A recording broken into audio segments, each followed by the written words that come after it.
This is Matthew, author, artist, and commentator. I run luminousbeings.blog, where you can find all my articles, stories, drawings, and podcasts. Welcome to Kingdom Hearts Queen of Sorrows 15, The Soul of a Martial Artist. This episode I will be discussing G Gundam 15, Warrior's Crest, Goodbye Shuffle Alliance.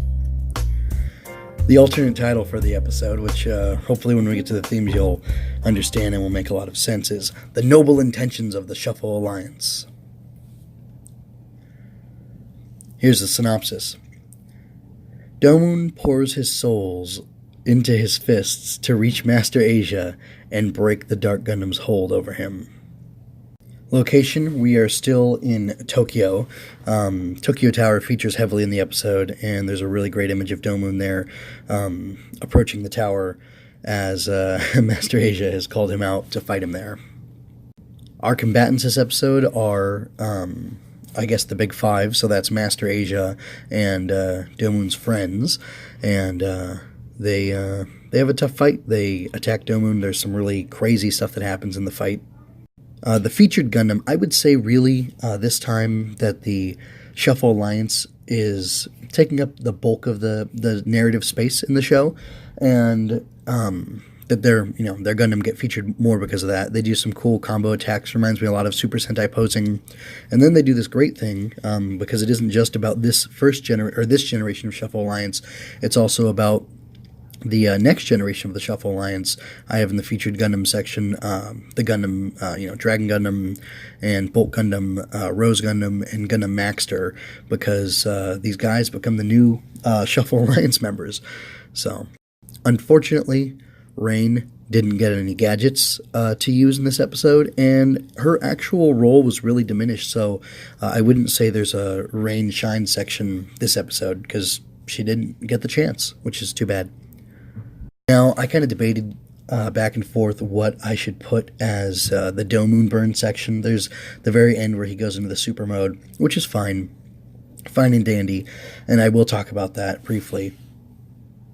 But what's really more important than that, to me anyway, is the noble moral character that Domon has and with which he conducts himself. And that's on display when he resolves to fight Master Asia, and he clenches his fist and draws it close to his face, and he's talking about how he wants to pour all of his soul into his fist, like I talked about his fists, and communicate with Master Asia. And that goes back to a memory he has of them training, of a memory of him training and Master Asia telling him that you need to practice all types of thrusting with your hands, which is it's funny the way it's laid out, but basically that a martial artist can present themselves and their feelings with their hands, and if they train to do that they will be able to express themselves and kind of live out the life that they want. And it's interesting, the Shuffle Alliance makes a reference to the fact that they cannot tell a lie, or that they are being completely honest. And it seems like it's part of their martial artist code, and that'll come into play way later in the show. But I thought it was interesting because we don't really know what a martial artist is supposed to be in the context of G Gundam until this episode. It's clearly defined. It makes Master's betrayal that much more profound. It elevates the role of the Shuffle Alliance and of Domon as the King of Hearts, and it clarifies it, and then it elevates it because it's something. It's not just that he's the most powerful martial artist in the colonies or in Neo-Japan or whatever. It's way different, and again, I'll get to that later, but the fact that Domon has the drive to not fight and defeat Master Asia, but to pour his soul into his fists and fight him as hard as he can, and trust in himself, and trust in the idea, the notion that him speaking heart to heart with Master Asia through combat is going to awaken him and like I said, break the Dark Gundam's pall over him, or thrall, whatever. And I don't know, it's really endearing and really touching. And Domon has this thing where he doesn't want to, and we'll get more into this next episode, I think, he doesn't want to fight and destroy and kill if he doesn't have to. And Again, that's reflected in what the Shuffle Alliance says, but let me get to the highlights first, and then I'll talk about that. But it's really endearing to me. The site that this is all being hosted on is luminousbeings.blog, and Luminous Beings, of course, comes from Star Wars, but it's, so much more than that. I like the idea of the fact that humanity can raise ourselves up to a higher standard and to elevate ourselves beyond what we are. And Domon really embodies that for me, here especially. So anyway, that's why Domon burns. It's not because he's angry and he can activate the super mode after what happens with the Shuffle Alliance happens. It's because he has the heart to love and to care and to reach out to somebody who is acting in a despicable way and try to redeem them. And that's really beautiful to me. All right, so to not get so soppy, the highlights this time are it's super cool that Domon is able to unleash this super mode shining figure, and it blows Master Asia away. It creates this huge explosion. He destroys Tokyo Tower, folks. That's not good. It sure looks cool, but it makes me feel badly about what's going on with the Earth. Which, again, is something that matters in the show going forward, and we'll just have to keep a pin in that.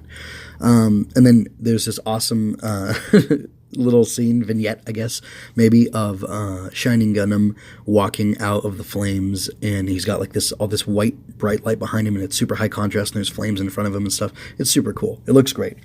Another highlight for me, and again, this will tie into the theming, which I'll get to, is that the Shuffle Alliance gives up their lives and sacrifices themselves to save the new Shuffle Alliance, from the infection of the Dark Gundam cells. And it's just really neat. There's this really cool scene of them all holding the new guys in their arms as they're transferring their life essence, the power of life that they have.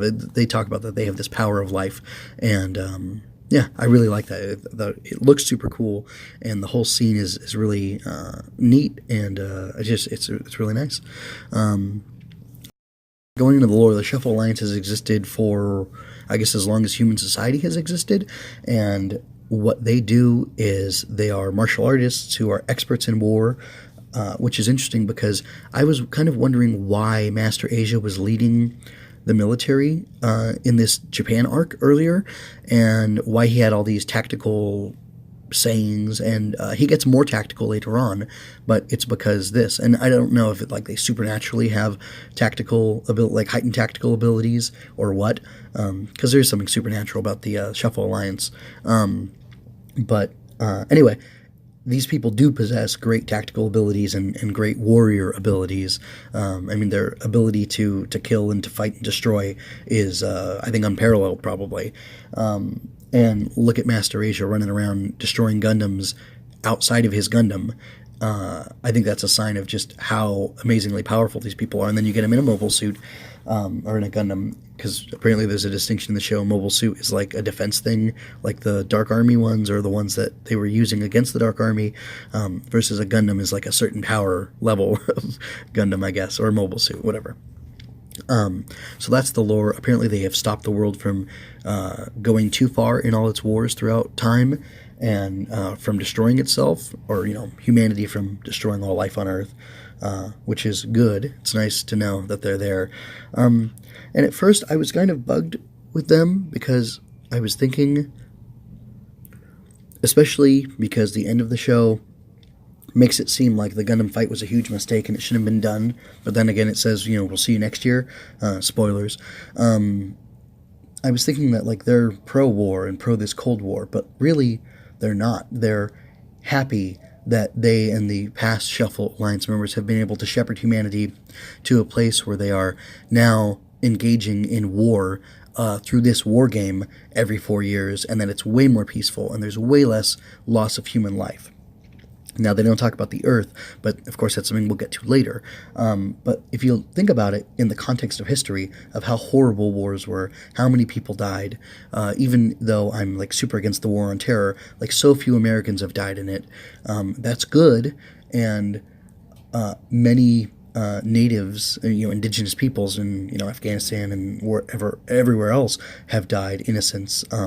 Obama bombed a wedding and killed an American kid there, and then their cousin died because Trump sent people and bombs, and like I think another wedding got bombed, and this other American who was related to the other one who had died also, like within a month of his inauguration, I think, or his secession, his taking up of the presidency.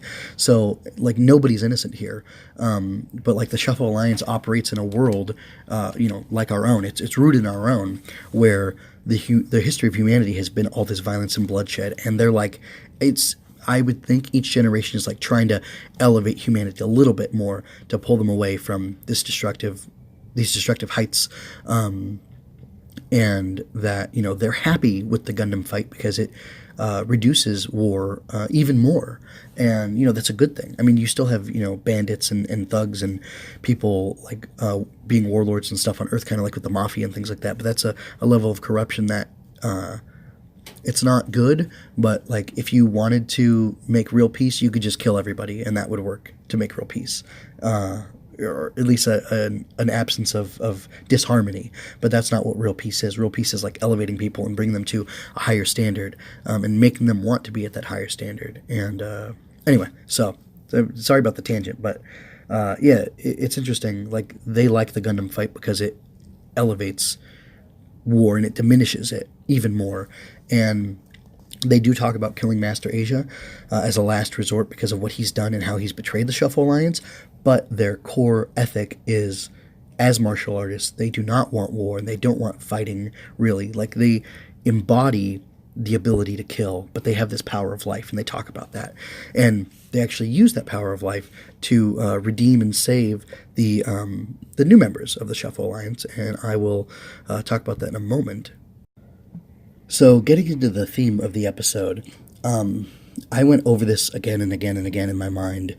I watched the episode once through, and then I listened to it like 2 more times. One to pick up quotes for the titles, which I think I need to be a little more quick about that and just pull something as I'm watching the first time, because I don't know myself all the time. But I called the episode "The Soul of a Martial Artist," and the alternate title is "Noble Intention of the Shuffle Alliance." And in the world of G Gundam, the way things are presented, martial artists are like elevated human beings. That's not to say that other people aren't elevated as well, or aren't like better than other people, so to speak. And I hate to speak in this elitist way, but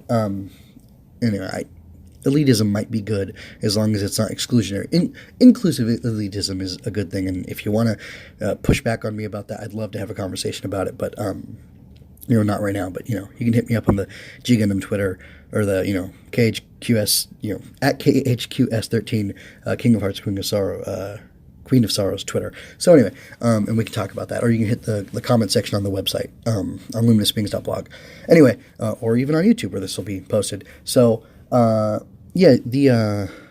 like a noble, inclusive elitism that seeks to help other people come along and elevate themselves to a certain standard is a good thing. I think I've talked about honor culture here before, but the Shuffle Alliance says they are incapable of lying. But is that because they cannot lie, or is that because they hold themselves to such a standard that they are always going to be truthful? I don't know. These, fighters, the Shuffle Alliance is fighting against the corrupted, new Shuffle Alliance, their friends of Domon, and their techniques are unable to work on them, and these guys all have the crest glowing in front of them in their mobile suits, which you can see if you're looking at the video or the website. And the thing is that they've been corrupted. They have this destiny to be the next generation of the Shuffle Alliance, and these Shuffle Alliance members willingly give up their lives in order to give them the opportunity to elevate themselves. Now, other than having the potential to be Shuffle Alliance members and having shown some nobility in the past, these guys really aren't meeting any criteria in my estimation that shows that they are worthwhile to save, other than that they're human beings, and that the Shuffle Alliance can trust them to really live up to the role. And there isn't anything for the Lost in Translation section this time, because we're just dealing with the same things over and over again. There will be next week, though, when we see a new person enter the fight, so that should be cool. But anyway, I don't want to let this drag on too long. I talked about anti-war stuff for way too long and some philosophy for way too long, so I'm going to go ahead and call it there. Remember, folks, go out there and grasp happiness. That demonstration of faith on the part of the senior Shuffle Alliance members is, I guess, part of the... I guess it's evidence of the above, like the transcendence or the growth and the prominence of the Shuffle Alliance members. Like, they are better people, and this is proof of it, that they have faith in these people, that they're willing to sacrifice their lives and all that. So, yeah. And this week there's nothing for Lost in Translation. So anyway, I will sign off. Remember, folks, go out there and grasp happiness.